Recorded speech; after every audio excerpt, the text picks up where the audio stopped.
All right, welcome back to another RES Wave video. And I want to talk about the long-term Bitcoin pattern. Once again, I've had a lot of time to not look at the charts and to come back and to sort of try and form a new, fresh perspective on this pattern and what it means. So it's all about the corrections, and the corrections are the ones that I've had to go back and basically make a call, make a decision on as to what they are. And it actually has sort of highlighted some inconsistencies in some of my other charts, one being XLM.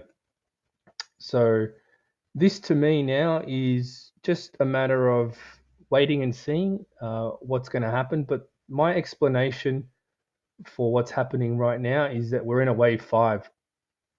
So it's the fifth wave, the final fifth wave of a five-wave move. Now, given the limited data that we have in the beginning, it's still the lowest point that I count where wave three started.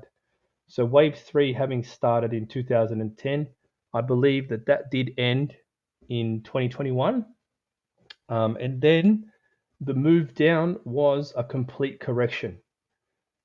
The only non straight down correction that I have seen, I suppose, so far is the move since 2017 to 2020. So this one is a very sort of, I had to go back and acknowledge one of my previous counts for this move, for this bounce that happened in 2019. And I'm not going to get into it on this video because I have done it before, and it's one of those really complex zigzag patterns that look impulsive, right? And if you look at the subdivisions within it, you might be able to tell what I'm talking about. But it's the only correction that makes sense in a way that the rest of this pattern makes sense.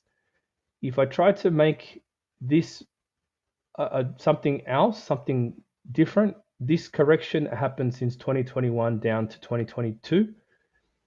It doesn't fit, it doesn't make sense. So I believe that's a complete correction there. I don't think that anything else happened during that time. So if you look at the 2-4 trend line using that particular thinking, then price action did just basically fall out of that. It hit resistance at some point because of the weakness, and then it basically was underneath that trend, that 2-4 trend line. And then we had double resistance once we hit that 2-4 trend line and the all-time high from the previous wave 5. And then we've kind of like just gone sideways during this time, um, with all that resistance that started off with the trend line and all-time high, and then just sort of going sideways.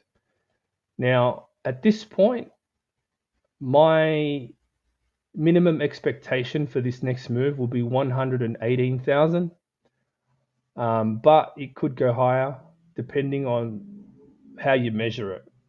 So there is another move coming that's going to push it higher. So what I'll do is I'll just go to the BTC chart where I've marked it out a bit differently. So if you look here, you can see that I've taken the length of wave 1 and basically extrapolated it from what I perceive to be the end of wave 4, which I believe has happened already. So I think that we have seen this correction finish, and it's just a matter of time before we push higher. So how does that look like on the 4-hour chart? I'll just bring that up. All right, so this particular pattern that we saw here, I believe that's a wave A, right? It's definitely not your usual wave A, just because you had a massive wave C of that. But then you look at the rest of it and you can see a B wave with an expanded correction, and then you see a CDE pattern. Okay, so the CDE pattern for me it's sort of confirmation once you break the start of wave E, which is here. So we've already seen the confirmation for this move. Basically, if you want to trade this, you'd be putting your stop down here at the start of that move. So I also think that we're gonna see a bit of a pullback potentially, right? A bit of a pullback in terms of the correction, retest the breakout of that area, but we cannot go below the start of that move at 58,948 on this particular chart. So yes, if we go higher, we could start loading up at around this point, but I wouldn't go crazy just yet, because if you look closely, you can see an A, B, C pattern. This could be a D. We might have another move down to either test that area or slightly below it, not sure, before we basically start moving up and break that all-time high and continue higher. So I think that it's just been a wave 4 correction. But this area is important.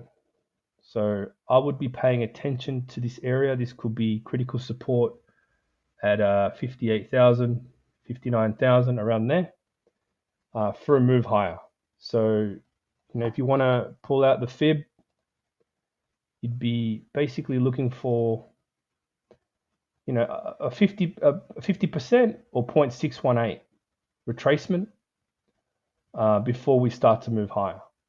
So that's my view on that one. And it's all entirely because of the way that I count the previous move down as a wave 4 of the larger move. So the targets for this, as a minimum, it is 118. But if wave 5 happens to be just as long as wave 3, right, which could happen, you just never know with Bitcoin, right? You'd be looking at something that takes you a bit higher, could even be as high as 175,000, right? So between 115 to 180,000, depending on the strength of the trend. And I mean, we have the elections coming up, so there's just no telling how out of control this can go at this point. I do believe that wave 4 was a bit bigger due to the alternation between waves 1 and 2.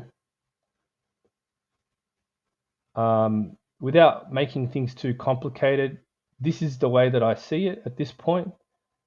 I don't think there's any need to complicate things at this point. I think it's pretty clear cut that this is the next move starting very shortly.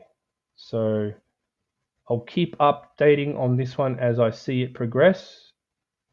And also I am working on a video for XLM. Thanks for watching.